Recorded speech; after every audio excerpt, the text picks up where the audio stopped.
Hey guys, it's me. And today I want to start a brand new series using Minecraft to tell the story of my life. And the reason why I'm doing this is because, well, for two reasons. Is that, it seems like everybody plays Minecraft for a different reason, and you can play it for a infinite amount of reasons. And I wanted to use it to, first of all, have a relaxing atmosphere for us to explore and hang out in, but also it's very cathartic. And I've been told my whole life, a lot of people, that I have had a very intense upbringing and have gone through a lot of adversity and trauma. So I wanted to share my story with you guys. And, just like real life is hardcore, I wanted to start this on hardcore. I put a bunch of mods on, so I figured you can sit back and chill, and, I could share my story with you guys. I'm going to try to do it in parts because there's a lot to talk about. And, even if I'm talking to the air, or even if this reaches one person and maybe helps somebody, I'll be very happy with that. So I hope that you guys enjoy, and, I'm going to create the world here, and we'll get started. I put a bunch of mods on. I don't really know how many, but some of them are creature mods, villager mods, I don't know, more biomes, I don't know. I just did everything that I could to make it an interesting, kind of a brand new experience for both of us while we're playing. Okay, and here we are. Wow. Look at that. Classic. Alright, so let's, I guess I'll just get started and we'll start exploring here. I'll just tell you while we're walking around. Oh, well, there we go. Already almost dead. Alright, so I guess I'll start with the beginning. Today I just want to kind of tell you a little bit about my family and tell you kind of the trigger that started kind of started all of this adversity for me.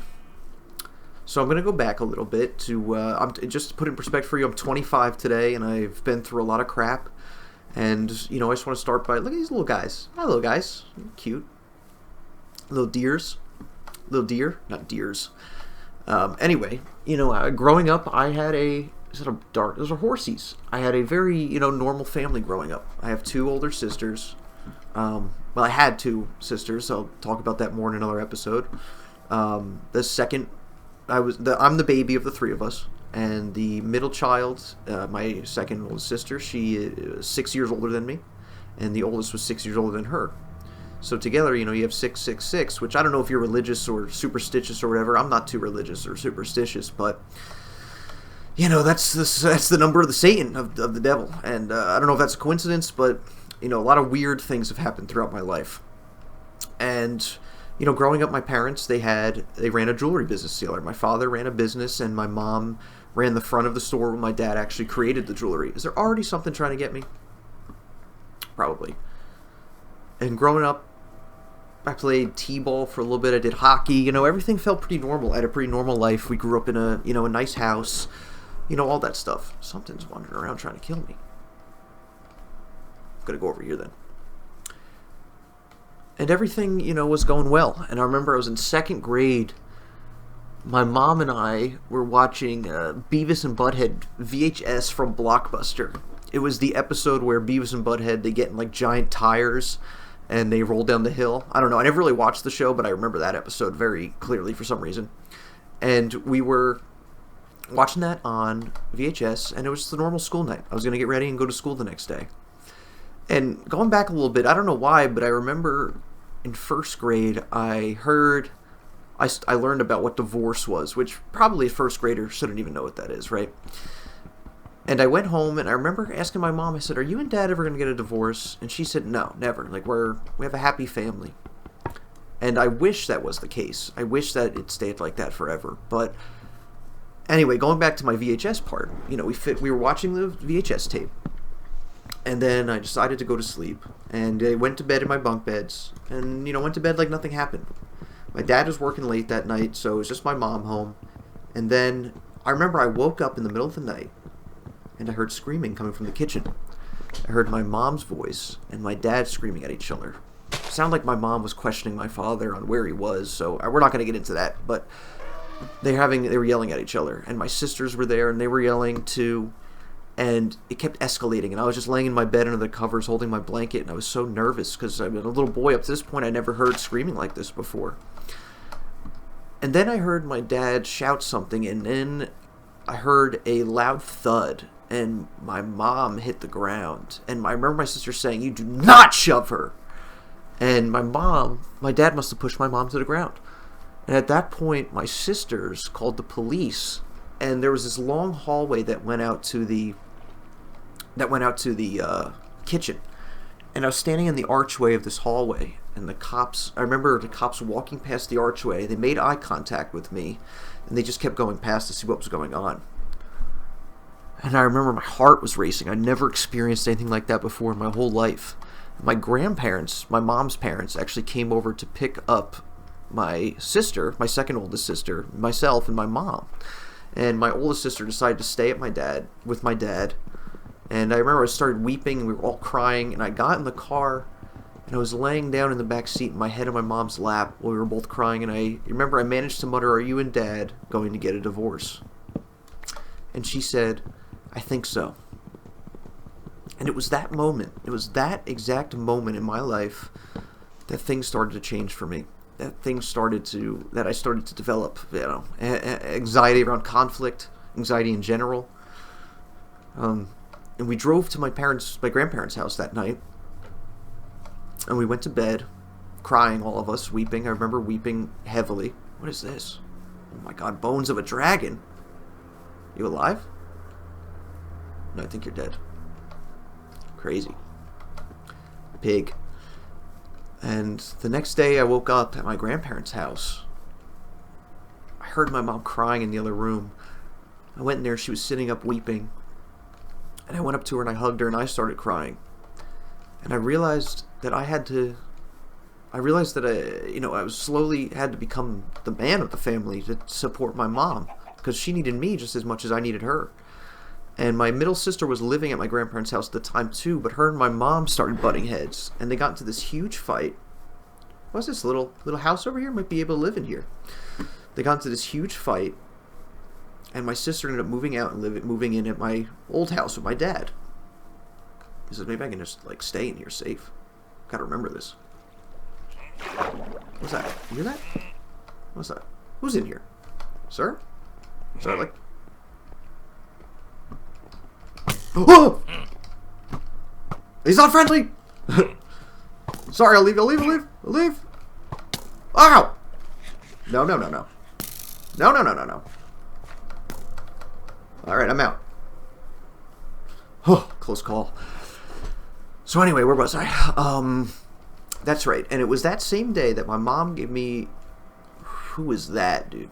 I don't know. We're going to leave him alone. There's a lot of weird creatures in this world. I feel like I'm in Berserk.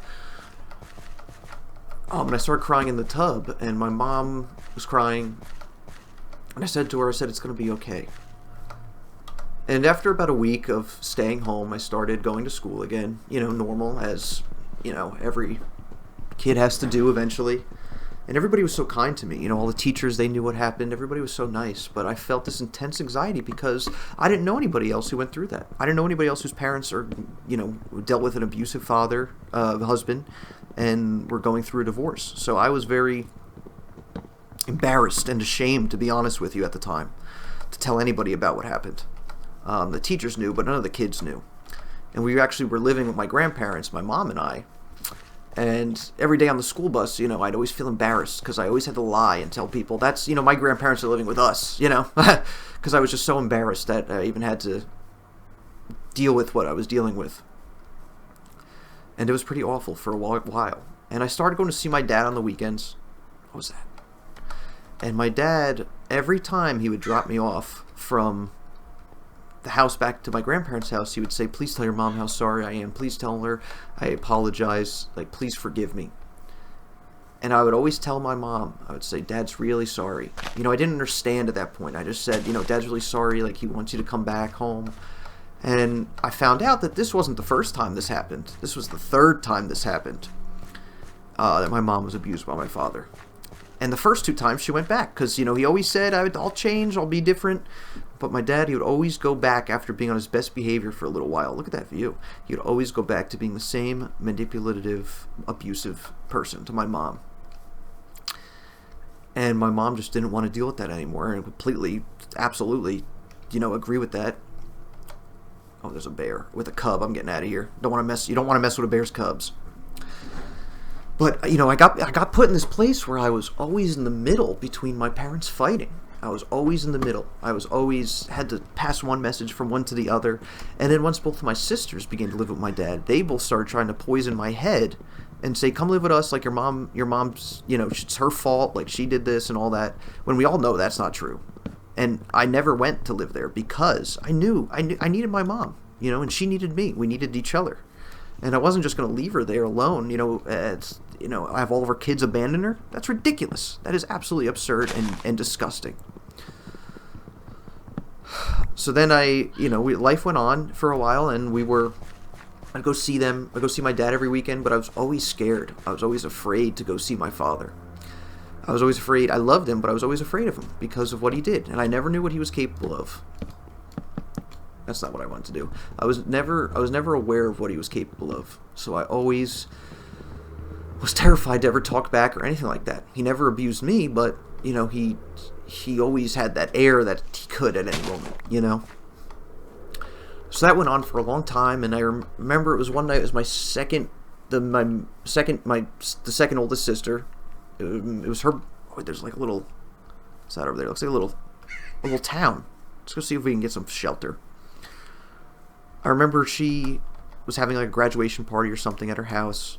She invited all these people over. This boy that she liked, and my dad was drinking, of course. My oldest sister was drinking. She was like 21 or something. She was over 21 at the time. And this big party was going on at the house. And then maybe we can just like, there we go. I think we're safe in here. Nice. What was this, a ladder?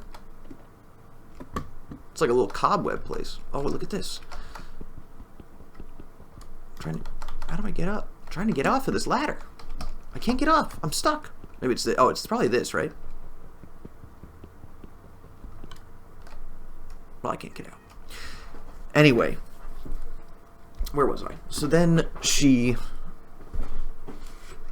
had this party. She had this guy over, and I'm only, I don't know how old I am, maybe 5th grade, 6th grade or something. And her and this boy start making out at this party. And my dad got very upset about this. And he actually chased the boy off of his property. Made him get in his car and leave. Can we sleep in this? There we go. Wait, how do I sleep?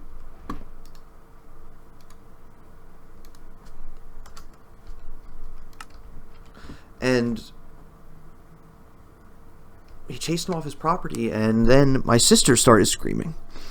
And my dad started screaming at them, and I remember my oldest sister pushed my middle sister down the ground and was screaming at her in her face, and then my dad threw my sister on the ground, and it was just big clusterfuck of pain and anxiety. And then I remember my dad's fiance at the time, she wanted to drive me home, take me back to my mom's house, and I welcomed that greatly. And before we left, I went up to my dad, and he was panting heavily. He was all red. He was drunk, and I hugged him, and I said, Dad, I really don't like seeing you like this. And I remember I started tearing up, and I hugged him, and then I left and went home. And that was another event that just really, really just screwed with my head, because I just didn't want to. I just hate conflict now. I can't stand it because of how much I had to deal with growing up. And this is actually pretty light, this story, compared to what I'm going to talk about later. But I went home. I didn't tell my mom about it. But they would always bad talk my mom, like I said, trying to get me to go against her, right? But I never would. What's that? I would never go against my mom because she's a great mother. But then I went back to, I'd go to school, and oh crap, there's something out there. And, life went on like that for a while. I don't know, I just kind of dealt with it because I thought that's what, I don't know how to sleep. Because I just thought that's what you have to, should I just type sleep? I don't know. Okay, well.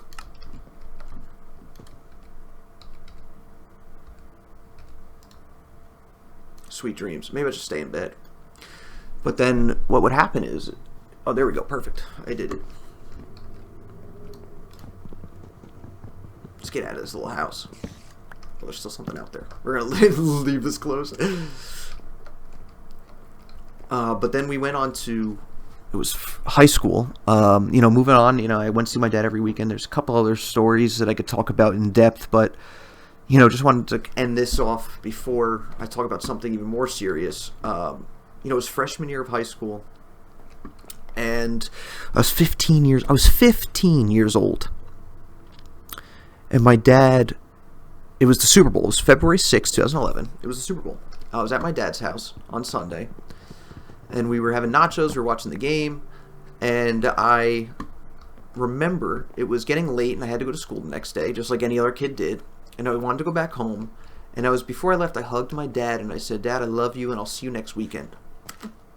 And you know what? I had no idea that was going to be the last time I'd ever talk to my father again. I'd ever see him again. And that's where I wanted to take a break here, because there's a lot to go through, a lot of information to go over, and a lot of crazy things are about to happen in my life in the next thing I tell you about. And, you know, I wanted to take a little break, you know, just wanted to introduce you guys to everything, tell you a little bit about myself, a little bit about, you know, why I even want to do this. I think there's a lot of pain out there in the world, and I really want to do my best to, you know, at least help somebody, maybe have a cathartic experience through this, or maybe you could share your stories, we could talk. I don't know. I think that it's really important that we have compassion and understanding for each other. So I'm going to end here in this town, and next time we'll keep exploring, and I'll tell you, you know, about probably the second most traumatic experience in my life, and we'll go from there. I hope you guys like this so far. I know it's just trying to keep it chill, just trying to wander around and tell you a little bit. It's a lot to talk about. I'm just kind of going off, you know, stream of conscience here, but if there's anything you guys want me to cover more, talk about, I'm an open book. I'm happy to. There's a lot of sad stuff. There's a lot of good stuff too I could talk about too if you guys want. So I hope you enjoyed this, and leave a comment below if you want to see more, or if you want to insult me, or whatever. I don't know. Whatever you want to do. But I hope you guys like this. Please subscribe if you want to hear more about my story, and I'll talk to you guys next time. Bye.